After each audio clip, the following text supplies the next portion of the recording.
Well, I love it when Shop South Mississippi starts at the Coast tradition that is Trilby's on Highway 90 Ocean Springs. Chef Anthony, how are you? I'm doing well. How are you, Chet? I'm great, thanks. Good, Nick, good. how are you? Fantastic. Great. We're off to a great start. Today we're going to talk about some of the more well-known dishes at Trilby's and how they pair wonderfully with wine. So, Chef, what are we starting with? Right here is our oyster Trilby. What we did was we took fresh shucked oysters.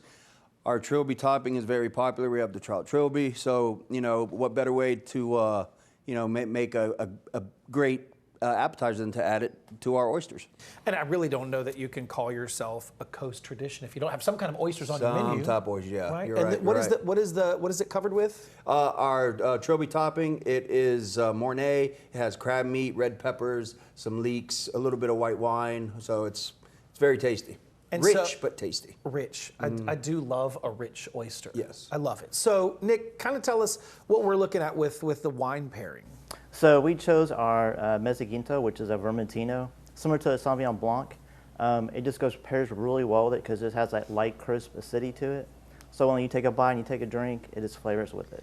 And so, I mean, I probably feel like I should give it a shot. So when we're talking about this particular wine, when people are taking a sip of it, what are they going to notice first? So the thing they're going to notice is just the floral essence of it. It's not going to be real citrusy, but it does have enough fruit flavor to it. Yeah, one thing I find interesting about this wine, it has a little, you can taste a little bit of salt in it. Where the vineyards are, it's grown along the coast of Sardinia, so the salt air or water kind of permeates the grape, so it does have a little saltiness to it, which pairs great with seafood. That's wonderful. You know what I love? I love that you can both speak to the food and the beverage side of it. That's an important piece of it. So definitely an option. It's light. It's crisp. It's not overbearing. It's not going to make me not want to get another glass of wine for dinner. I love the way those are perfectly paired together. Let's move on to, I guess, our next. This is also an appetizer? Yes, yes. What do we have here? Right there, it's our Wagyu beef tips. Again, it's cooked at a low temp. We have demi-glace. It has charred tomatoes in it, a little bit of leeks, onion, shallot, I should say, instead of onion. And it's topped with blue cheese, gorgonzola cheese. So for those individuals that are not hip to the different kinds of beef that are available, tell us a little bit about what Wagyu is. Wagyu is your top tier. You have Kobe beef, but of course, there's really nowhere in the United States to get Kobe beef. Wagyu is the next best thing. So it's tender. The marbleization inside it is great, perfect. It cooks up evenly. It's very tender and very juicy. That's what I notice whenever I go to like the butcher shop. You see the Wagyu, there's a lot more, you see the marbling is throughout instead of just in chunks. Like if you're looking at a standard ribeye, you're seeing where the spots of where the fat are, the marbling is wonderful. But in Wagyu, it's like evenly filtered throughout the meat. Right. And it's a little, we use a Wagyu flank. And a lot of people would say that's not a tender cut, but to me it's probably the most tender cut, and it pairs well with what we're doing with the tips. I mean, if you're cooking it right, you can make it. Exactly. You can make any cut of beef tender Right. if you know what you're doing. Right. I don't know what I'm doing for the most part, which is why I'm going to come here because you know what you're doing. Good. Yeah. Tell us about the pairing, Nick. All right, so we're going to go with the Stilnovo. It's a Sangiovese. Because you already have the blue cheese in there and everything else, you kind of want to get like a little jam, a little cherry flavor to it. The unique thing about this Sangiovese is that they use a 14th century technique. They take partially dried grapes when they ferment it. So it gives a totally different flavor.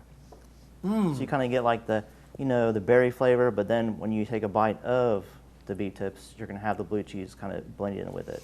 I was going to say, I'm not a huge fan of blue cheese. That's perfect. Right. And with the pairing of the wine, I imagine it helps to cut back that. So the marriage of the flavors probably works extremely well. Exactly. Yeah, you're right. That is, the tenderness is outrageously perfect in these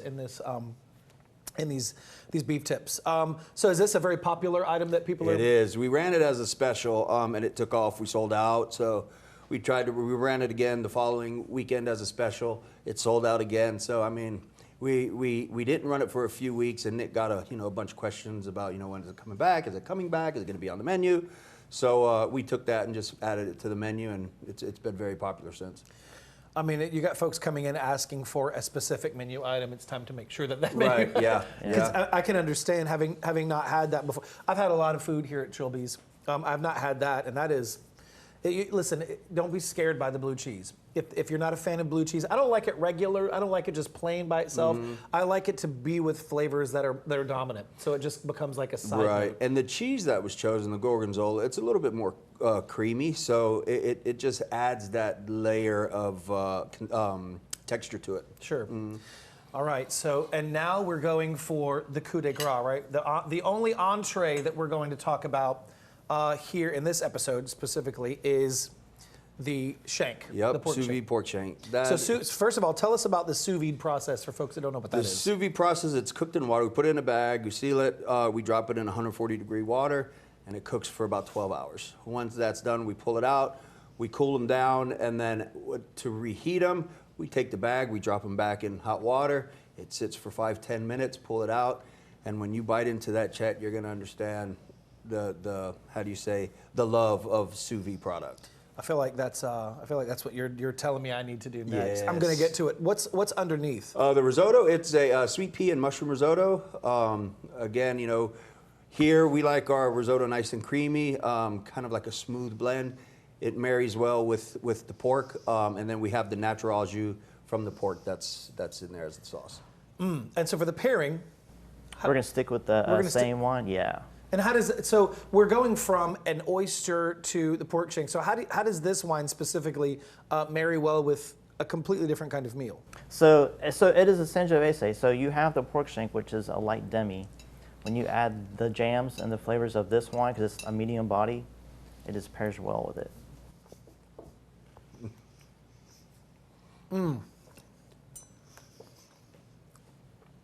You said labor of love. Labor of love. I'm in love. Yeah. That is, it just falls apart so perfectly. Now with the sous vide process, you're not going above the temperature that you set for the water. No. So that's how you manage to get this perfect every Right. single time. Every single time. You can put the seasonings and things in the bag with in it. the bag with it. It cooks nice and slow at a lower temp for a longer period of time. And it just, you know, it just adds to the tenderness and the flavorness of the dish. And I said earlier, just, you know, just tender as a mother's love.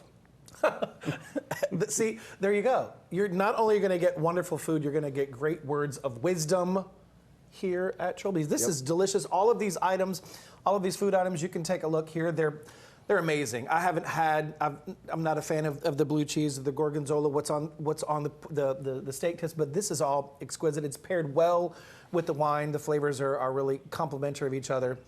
Listen, if you haven't had a manufactured experience like you're going to get at Trilby's with the food paired with the wine, come on down. It's in Highway 90 in Ocean Springs. They're going to take good care of you. Chef Nick, thanks so much. Chet, thank you very much.